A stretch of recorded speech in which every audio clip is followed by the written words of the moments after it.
Alors bonjour à toutes et à tous. Voici la première des formations de l'été 2020 et donc je m'appelle Didier Valette. Je suis très heureux de pouvoir vous proposer cette formation aujourd'hui. Donc elle sera postée sur notre groupe privé Facebook. Elle sera donc euh, à libre visionnage par tous les membres du groupe. Bien sûr, c'est une formation du groupe Kangan Connexion et elle est sous copyright. Tous les droits de reproduction sont réservés. Donc elle est réservée pour les personnes avec qui nous travaillons dans cette organisation. Alors, on va parler des 12 points pour mettre en place une activité à succès, à commencer par le premier point. Quand vous démarrez votre activité, quand vous êtes en phase de vraiment des premiers pas, il est important de faire une mise en place initiale. La formation porte sur des points très, très simples et de manière à ce que vous puissiez mémoriser un certain nombre de choses. Donc, on ne rentre pas dans des détails techniques trop compliqués. Et dès qu'on suit ce type de formation, on a un meilleur éclaircissement sur ce qu'il se convient de faire dès le départ pour avoir de bons atouts dans l'activité. Donc, votre mise en place est assez simple. Étudiez tout ce qui est à votre disposition. Dès que vous ouvrez votre emballage de Fontaine Kangen, vous avez à l'intérieur des documents, des accessoires, différentes choses. Donc, étudiez les documents, étudiez les documents qui sont aussi partagés dans votre groupe, donc le groupe Kangen Connexion, les vidéos et les formations qui sont mises à votre disposition, comme celle-ci, comme bien d'autres.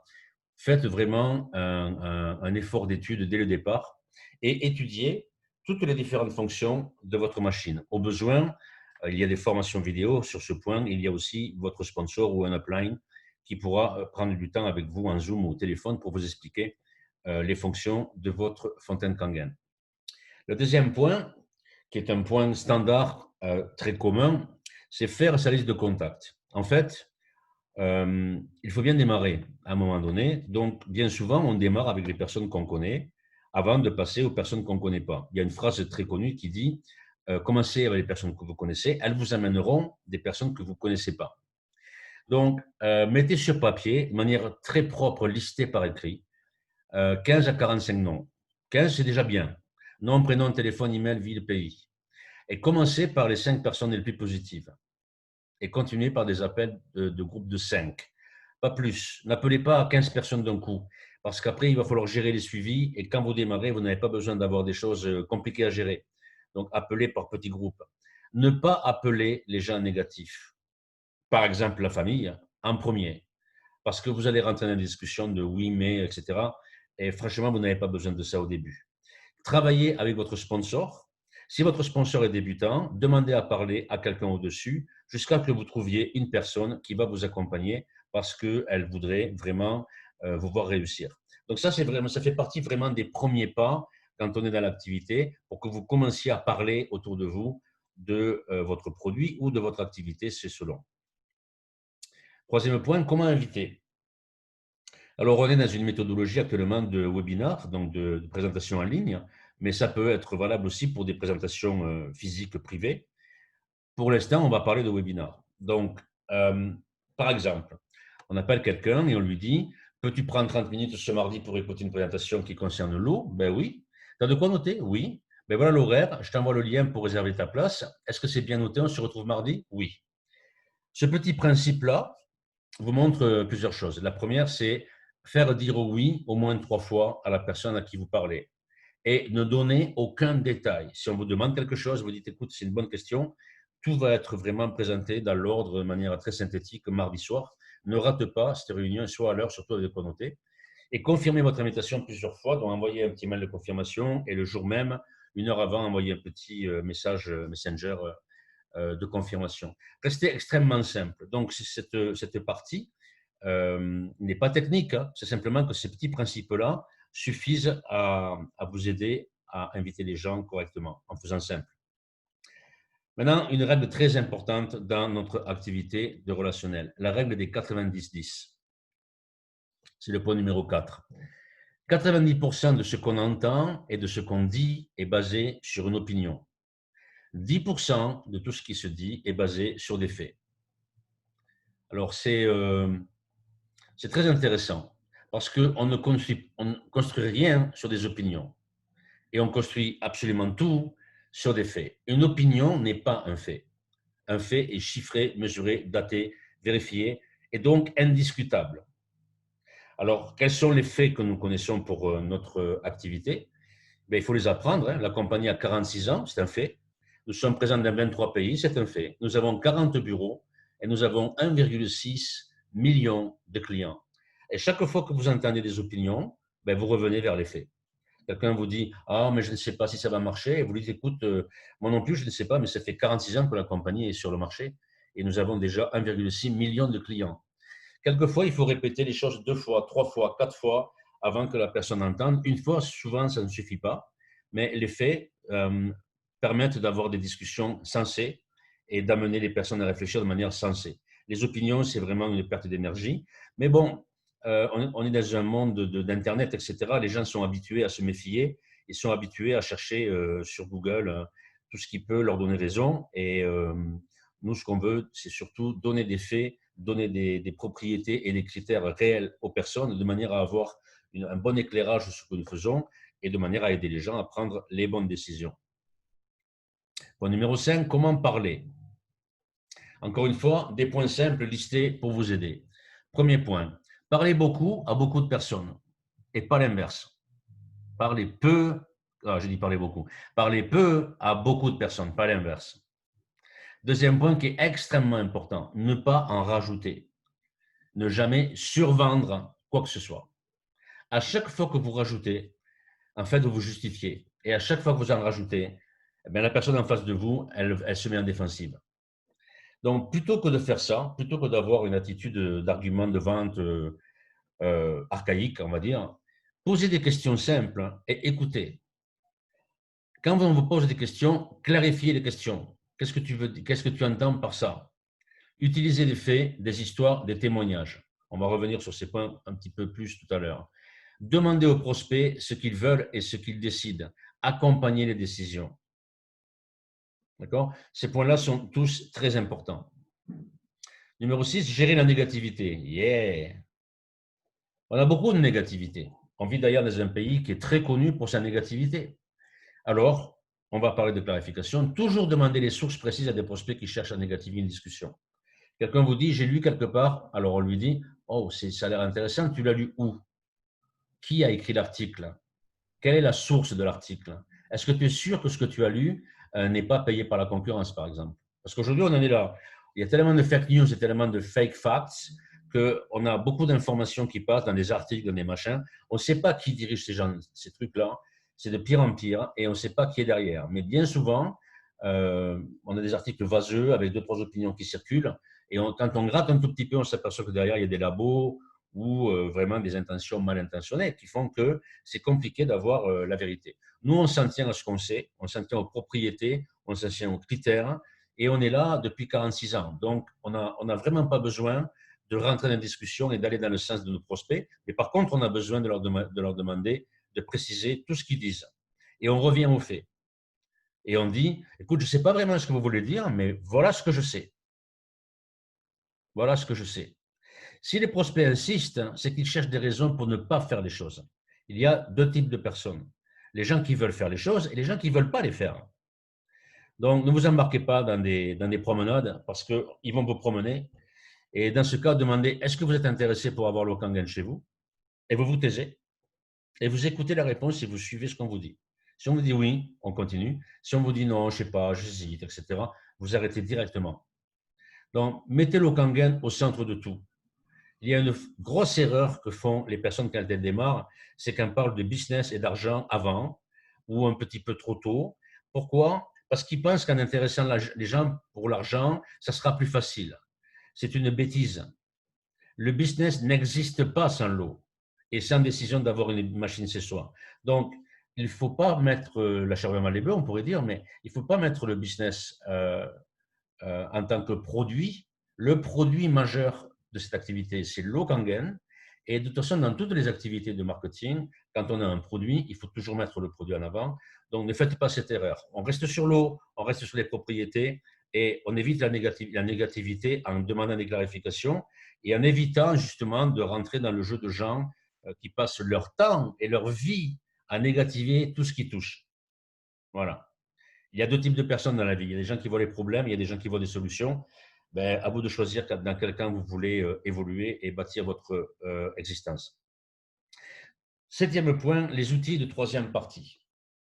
Alors, les outils indirects, comme des vidéos, comme c'est marqué ici, des vidéos démos, des liens de site, des webinars, les formations, ça peut être un outil, et vos sponsors aussi, ce sont des outils, entre guillemets bien sûr, pour vous aider. Tout ce qui est indirect est puissant. À chaque fois que vous parlez à quelqu'un en disant, si vous dites en plus de ça, voilà ce que je pense, les personnes se mettent en défensive. Parce qu'eux, ils ne pensent pas comme vous, donc ils vont chercher à contrer ce que vous dites ou à chercher à avoir raison. Ne rentrez pas dans des discussions, j'ai tort, j'ai raison. Vous savez pourquoi? Tout le monde a raison. Tout le monde a raison. Et ne rentrez pas dans une justification où vous avez l'impression d'en rajouter pour rattraper quelque chose. Mais non, utilisez des outils. Vous dites à la personne, écoute, c'est très bien ce que tu me demandes. Voilà, je t'envoie une vidéo, tu regardes et je t'appelle demain ou je t'appelle ce soir. Et aussi, quand vous faites quelque chose comme ça, ne laissez pas les gens avec des outils à réfléchir pendant 3 semaines. Les gens, il faut leur parler, enfin les gens, entre guillemets, il faut leur parler tout de suite. Tout de suite. Si vous envoyez quelque chose à 14 heures, vous appelez la personne à 16 heures. Et puis c'est tout. Comme ça, vous avez une discussion qui est claire et qui est saine. Si vous laissez traîner, ça ne produira rien de sain. Point numéro 8, gérer une discussion. On revient un peu sur ce qu'on vient de dire, mais on va aller dans d'autres points. Premièrement, quand vous allez dans une discussion, on peut appeler ça aussi une négociation, soyez préparés. Ne parlez pas aux gens au hasard. Soyez préparés. On en revient à ce qu'on a dit au début sur la mise en place, mais vous devez connaître les critères principaux de vos produits et vous n'avez pas besoin de tout savoir. Si vous ne savez pas, vous dites à la personne, je ne sais pas, mais je vais me renseigner et je reviens vers toi dès que possible. Ce qui compte, c'est que vous gardiez toujours la possibilité de poser des questions, je répète, de poser des questions, et ne perdez pas la main dans une discussion. Celui qui pose des questions, il dirige la discussion. Si vous laissez votre prospect, votre ami, vous poser plein de questions, vous allez perdre la main et c'est votre ami qui va décider à votre place. Donc, ce n'est pas le bon contexte. On a un produit exceptionnel, totalement inégalé. Tout ce qu'on veut, c'est accompagner une décision par rapport à un produit qui est le meilleur produit de la planète. Et on est là jusqu'à la prise de commande. Et dès que la prise de commande est enregistrée, au fond de soi, on dit OK, check, voilà un résultat. OK, tant que ce n'est pas enregistré, ce n'est pas un résultat. Donc, on a tous les atouts dans notre main. Simplement, il faut qu'on apprenne à communiquer avec les personnes. Il faut qu'on apprenne à aller d'un point à l'autre et il faut qu'on soit très sérieux et très concentré dans cette discussion. Point numéro 9, suivre le rail. Commencez à intégrer la notion de duplication. La duplication. Pour ceux qui ne savent pas trop ce que ça veut dire, c'est faire ce qu'on vous montre. Et si vous êtes un distributeur qui avait déjà des personnes sous vous, ben, montrez aux gens ce que vous faites. Donc, c'est la même chose. Si vous ne montrez pas aux gens, eh ben, les gens ils font n'importe quoi. Et on obtient des groupes basés sur le grand n'importe quoi. Dans une activité de marketing relationnel en direct, avec nos prospects et nos clients, la première base de compréhension consiste à écouter et à observer ce que font les personnes qui étaient là avant vous. C'est pour ça qu'on parle de suivre le chemin. Ne cherchez pas à inventer la petite cuillère. Elle a déjà été inventée. Donc, chacun son talent, chacun son niveau de compétence. Chacun va adapter, va personnaliser sa façon de faire, bien sûr. Mais suivre le rail et les chemins déjà tracés, ça vous permet d'éviter des erreurs, des pertes de temps et certainement à des moments des pertes de clients. Donc, si vous ne savez pas, vous observez ce que font vos uplines, c'est-à-dire les personnes qui sont au-dessus de vous, qui ont développé leur niveau de compétence. Donc, pour observer, ben, vous les écoutez. Vous écoutez ce qu'on dit. Vous écoutez. Si vous avez une présentation avec un upline, vous l'écoutez 10 fois la présentation. Parce que votre esprit travaille. Votre esprit se dit, pourquoi il dit ça comme ça? Et vous finissez par avoir des déclics. Clac, clac, clac, clac, clac. Et vous finissez par comprendre qu'il y a un sens à suivre et qu'on ne peut pas faire n'importe quoi. Il y a des choses qui marchent, des choses qui ne marchent pas. Comme pour tout, eh bien, dans une activité comme celle-ci, c'est le cas. Sauf que ce qui marche très, très bien dans cette activité, c'est la simplicité et le côté évident de l'eau. Ça marche très bien. Dès qu'on commence à faire du technico, je ne sais pas quoi, ça marche beaucoup moins bien. Donc, c'est ce qu'on disait, hein, pas réinventer la roue. Si vous avez déjà un système, à votre disposition, mais vous l'utilisez. En l'occurrence, en ce moment, nous mettons un système à la disposition de l'organisation. Utilisez-le. N'essayez pas de le réinventer, hein, de le traficoter, de le je ne sais pas trop quoi, parce que je connais un petit peu les comportements. Et à un moment donné, quand on commence à trafiquer quelque chose qui marche, hein, on obtient quelque chose qui ne marche pas. Donc, n'essayez pas d'avoir raison. Vous avez raison. Ça ne sert à rien de vous opposer à qui que ce soit. Vous avez raison. Tout ce que vous faites, vous avez raison. Mais si c'est comme ça que ça marche, hein, eh ben c'est comme ça que ça marche. Et si vous n'avez pas de système, alors inventez-le. C'est le propre de personnes qui ont du leadership. Il leur manque quelque chose, alors ils l'inventent. C'est pour ça que nous travaillons en organisation, en groupe, collectivement, pour inventer au fur et à mesure le système qui convient à notre activité. Et jusqu'à maintenant, ça donne des résultats. Donc, voilà. Et puis, au fur et à mesure que vous avancez, le but, c'est d'apprendre des choses des personnes différentes. Apprenez à apprendre, ça c'est une phrase intéressante, mais de personnes différentes, de manière à ce que vous ayez différentes méthodes. Il y a des personnes qui ont une méthode qui marche bien, donc ils la font, etc. Mais les autres méthodes, ils ne comprennent pas, ils ne savent pas le faire. C'est dommage, parce que si vous faites 3 méthodes, vous aurez 3 sources de revenus différentes cumulées. Donc le but est de savoir faire plus de choses. Et le deuxième but, qui est la base, le fond des choses, c'est de travailler intelligent. Ce n'est pas un travail, c'est votre activité. Un travail, c'est quand vous bossez pour quelqu'un et que vous lui payez sa maison de vacances. Mais quand c'est votre activité, ça n'a rien à voir. Tout ça, c'est pour vous. Donc, c'est bien de travailler intelligemment. Point numéro 11, et on a presque fini. La bonne attitude. Souvent, on entend, oui, mais dans les affaires, il faut avoir la bonne attitude. Alors, on va dire quelques mots là-dessus. La bonne attitude est liée à vos intentions, ce que j'appelle l'attitude intérieure. Donc, on va faire un petit descriptif comme ça, amusant. Vous adorez l'Okangen, vous avez le désir de partager tous les bienfaits avec d'autres personnes, vous avez le sens du service et vous avez des qualités relationnelles que vous développez. Vous êtes patient et vous êtes persévérant. Voilà des qualités. Vous avez décidé vos actions de réussite pour la semaine et pour le mois. Vous avez décidé de votre plan de progression et de qualification. Vous participez et vous contribuez. Entre parenthèses, toutes les personnes qui ne participent pas et qui ne contribuent pas restent sur la touche. Ils ne sont pas dedans, donc on les tolère, mais ils sont sur la touche. Vous n'avez aucun doute, vous êtes sûr de vous et en même temps, vous travaillez sur vous. Ça veut dire que vous cherchez à progresser, à grandir et à avoir une plus grande influence positive dans votre propre monde. Ça, c'est très important. Maintenant, on va parler de communication et attitude. Point important, les gens ne s'intéressent pas à vous, ils s'intéressent à eux-mêmes. C'est pourquoi on doit être plus intéressé qu'intéressant. Traduction, on s'intéresse plus aux gens qu'on fait l'intéressant. C'est assez pénible de voir des gens qui font du moi-je et qui font les intéressants. Ils se sont trompés de jeu. Les gens intéressants, ce sont nos clients, nos prospects qui vont devenir nos partenaires et nos amis. Donc, mettez votre ego de côté. Pas de moi-je. Et si vous ne savez pas trop ce que ça veut dire, écoutez-vous parler. Surtout ne vous laissez pas aller à la jalousie. Pas parce que quelqu'un fait mieux que vous qu'il est meilleur que vous. C'est simplement que vous devez progresser. Et placer les gens avant l'argent. Alors ça, c'est un point important parce que le monde dans lequel nous vivons est fait de polarités. Et une des grandes polarités du monde, c'est que d'un côté, il y a les gens et de l'autre côté, il y a l'argent. Et donc, il y a des gens qui mettent l'argent en premier et il y a les gens qui mettent les gens en premier. Mais la phrase est la suivante. Plus vous aidez de gens, plus vous gagnez l'argent. Donc, c'est à vous de voir. Je vous avoue une chose, c'est que quand je rencontre des gens qui sont intéressés que par le business et qui parlent que de plan marketing, de gains, etc., franchement, je fais un pas de recul, 2 pas de recul, 3 pas de recul. Ça ne m'intéresse pas. Ce qui est intéressant, c'est de parler du produit, de ses propriétés, des bienfaits que ça apporte aux gens et de parler des gens et de parler avec les gens. L'argent est un résultat, ce n'est pas un objectif. Dès que vous comprenez ça, ça va couler à flot. L'auteur de cette phrase, c'est T. Harv Eker, c'est un auteur très très connu qui a écrit un bouquin qui s'appelle Les secrets d'un esprit millionnaire. L'argent est un résultat, ce n'est pas un objectif. Plus vous aidez de gens, plus vous gagnez l'argent. Donc voilà quelque chose de très important sur la communication parce que nous sommes dans une activité de communication, pas dans une activité de vente. Mais ça, on s'en aperçoit au fur et à mesure qu'on avance. Dernier point, les objectifs. Quelqu'un qui n'a pas d'objectif précis, daté, mesurable et il ne sait pas où il va, c'est pas plus compliqué que ça. Si vous avez une Rolls-Royce sur un parking et que vous ne savez pas où vous allez, eh bien, vous allez faire des tours sur le parking, mais vous n'irez nulle part.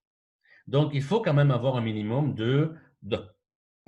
d'objectifs décidés, précis, datés, mesurables. Quand on met en place une activité, il faut absolument avoir un résultat entre 3 jours et 3 semaines. Donc, si vous regardez cette formation, vous êtes vraiment un bébé débutant, eh bien, vous êtes dans votre premier mois, dans une phase où, si vous n'avez pas de résultat, ça va devenir compliqué par la suite. Donc, il faut qu'il y ait une impulsion quelque part qui vous donne un résultat entre 3 jours et 3 semaines. Si ça n'arrive pas, ça n'arrive pas, c'est pas grave. Hein. C'est simplement parce que vous n'avez pas concentré vos efforts dessus et parce que peut-être vous n'avez pas décidé de démarrer quoi que ce soit parce que vous êtes encore dans le retrait, dans la réserve, ou je ne sais pas. On a tous besoin de toute façon de se mettre à un certain niveau. Mais en général, quand on met une activité en termes d'activité, il faut avoir un résultat entre 3 jours et 3 semaines. Donc, si vous êtes un sponsor et que vous écoutez cette formation et que vous mettez quelqu'un en place avec une machine Kangen, vous devez faire un suivi absolument concentré et très relationnel avec votre nouvelle personne pour les 3 jours et 3 semaines, le premier mois, pour que les personnes aient du résultat. Donc, cette formation, elle vous aidera à suivre un chemin balisé. Elle va vous donner des points, elle vous donne des points qui vous permettent justement de travailler vos objectifs. Vous apprendrez comment faire, mais nous ne pouvons pas vous apprendre pourquoi vous faites les choses. Donc, l'idée de ce point, c'est que on apprend comment, bien sûr, comment on fait du vélo, mais le pourquoi on fait du vélo, ça, c'est chacun dans son fort intérieur, dans le secret de sa perception de vie, qui sait pourquoi il fait les choses. Si vous ne savez pas pourquoi vous faites les choses, alors mon dernier petite suggestion, c'est de vous dire, si vous ne savez pas pourquoi, vous devez vous asseoir et vous devez vous demander à vous-même, OK, pourquoi je fais ça? Et vous verrez qu'en vous posant la question, ben, vous aurez une réponse. Donc, ne restez pas ni sans les questions, ni sans les réponses. S'il vous manque quelque chose pour avancer, c'est peut-être parce qu'il vous manque une question, ou plusieurs, et peut-être parce qu'il vous manque cette sorte de recherche à votre propre niveau pour trouver des réponses à vos propres questions. N'attendez pas qu'on vous les pose. Une formation comme celle-là, elle est linéaire, elle est simple, elle est très basique, parce qu'en fin de compte, elle vous renvoie, vous-même qui écoutez cette formation, à votre propre questionnement au moment où vous la regardez. Donc, en tout cas, moi, j'espère pour ma part qu'elle vous a été utile et qu'elle vous permet de clarifier pas mal de choses. Elle fait partie d'un programme que nous avons commencé depuis quelques semaines et que nous allons continuer. C'est ce qu'on appelle maintenant les formations Kangen pour le groupe Kangen Connexion. Elle est copyright et donc vous n'avez pas la possibilité ni de la reproduire ni de la donner à des personnes qui ne sont pas de cette organisation. Nous travaillons vraiment avec sérieux pour que chaque personne puisse évoluer à son propre niveau. Et donc, encore une fois, c'était la première formation. J'espère qu'elle vous a plu et je vous dis à très bientôt pour une prochaine formation Kangen. Bonne journée.